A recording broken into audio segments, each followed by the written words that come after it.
Tyl, one of the world's best-known astrologers, and author of over a dozen books on the subject. He is an international lecturer, teacher, and past editor of Astrology Now, as well as a graduate of Harvard University. As I begin to talk about what astrology can and cannot do, I remember finding that out the hard way, not only in astrology, but any other profession I've had. I can remember as an opera singer being told after a conspicuously scary performance in Barcelona that I, as a bass baritone, was really displaying more what I can't do than what I can. In other words, I can't sing as low as a bass or as high as a baritone, so I'm in between as a bass baritone. I was told that if I took a sheet and put it over my head, my feet would show, and if I covered up my feet, my head would be exposed. Somehow, there was always an idea that if you have a lot of one thing or capability over here, you would have a deficiency over here, a lack. And I think that's a key thought as we start to explore in astrology just what it can and what it cannot do. Because very often we're keenly aware, or we're aware unconsciously and don't admit it, of what we are unable to do, and we overcompensate with stuff that we think we can do and actually can't, and we compound the problem. You know, really, if I can remember, the best advice ever given to me was by an old German conductor who looked at me one day as I was trying to talk myself out of all sorts of paper bags. And he said, "Noel, wait a minute. You are a very intelligent young man, but don't be afraid to say, 'I don't know.'" And I have not forgotten that, and I have found that rather than coming in and saying all the things that I think I am because I instinctively or privately do know what I am not, I get into a lot of trouble if I try anything like that. So I just say, geez, I don't know. I really can't answer that question. Astrology can't answer that question through me. And so when a client has a real problem and they confront you and they say, what are you going to do? What can we do? How do we think? What do we do for the future? Just say, I don't know. It gives you great strength. It really does. Because in that moment, your client and you are together, and your client is no longer alone. And you're a little fresher to the situation, and you have a little more circumspection, perhaps, a little more objectivity, a little more strength that hasn't been used. His is used up. Am I making sense to you?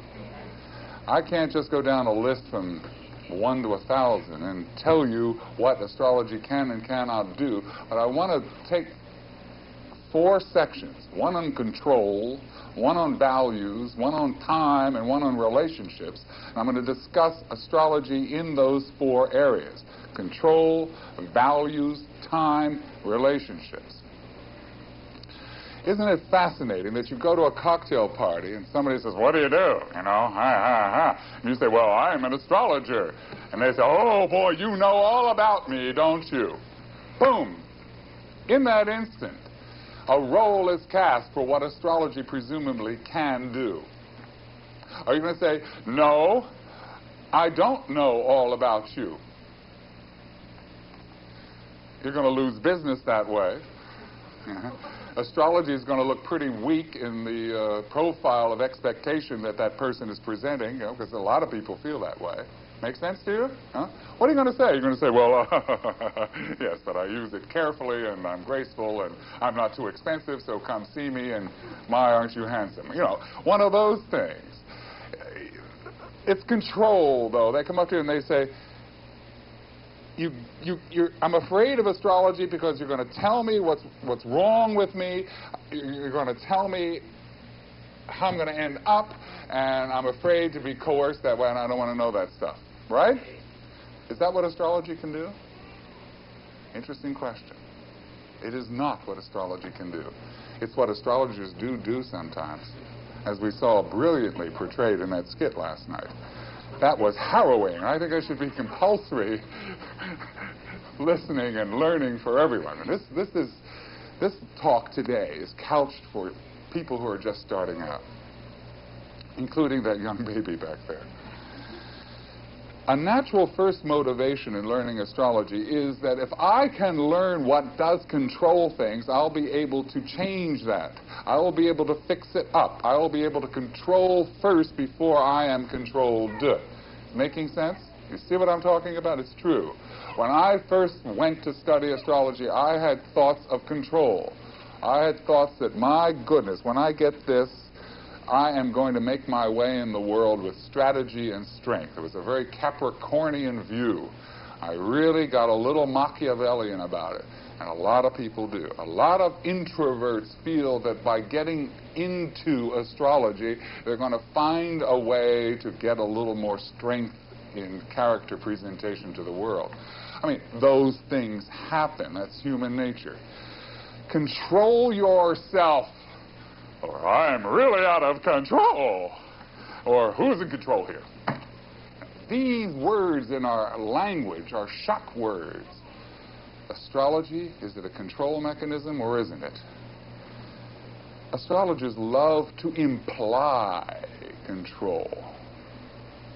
Isn't it fascinating? We talk about that the soul has chosen its time and place to be born. That's a control of destiny, isn't it? It controls its entry. We can control the birth, supposedly. The birth of an idea, a product, an announcement, the fate of a rocket. Control. I'm not going to get into fate and free will. We did that in a panel this morning. But this sense of control has been with us a long time. Just think if we had really knew that astrology could control something extremely well, reliably, forever and ever, amen, submit itself to scientific methodology and be reliable, the government would have found it already, taken it, put it in Grand Central, taxed us, and charged for it. You know? This is why astrology has a lot of scientific dimensions about it, but it is not a science. It is an art form. It's an art form just as psychology is, just as love is, just as religion is. These are interpretive art forms.